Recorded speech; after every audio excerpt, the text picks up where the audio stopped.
البرج ده بقى بتاع الحاسة السادسة، الفراسة.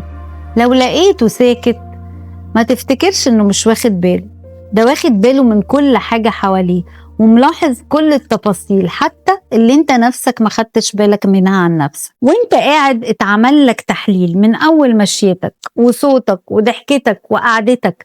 هو عقلاني جدا وعملي جدا، كل حاجة عنده بحساب، مش من الناس اللي هترمي لك كلام وخلاص. هو عارف بيقول ايه وليه، ومش بياخد قرارات ابدا وهو متوتر.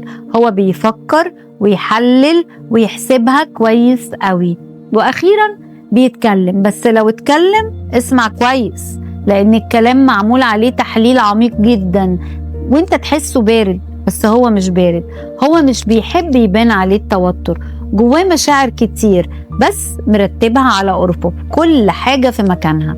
بيقولك تعمل ايه عشان عايز يحس انه بيساعدك. هو مش بينتقدك، هو شايف فيك حاجة حلوة، نفسه يشوف الصورة كاملة، ونفسه تبقى انت ما فيكش ولا غلطة. اكتر برج بيحب يعمل الصح وبيحاول يكون مفيد، وبيزعل من نفسه قوي لو قصر، وبيزعل منك لو حس انك مش قد المسؤولية. بس برغم كل العقل ده جواه قلب طيب، بس خايف يطلعه إلا لما يطمن ان انت مش هتوجعه. ممكن يتعب من كتر التفكير، يتوتر من الفوضى، يتشنج من العشوائية، بس لو لقى حد بيقدره هيديه كل الدعم وكل العناية اللي ما كانش يتخيل حتى ان هو محتاجها. هو اللي مش بيلمع وسط الزحمة، لكن هو العمود اللي من غيره كل حاجة تقع. هو برج العذراء.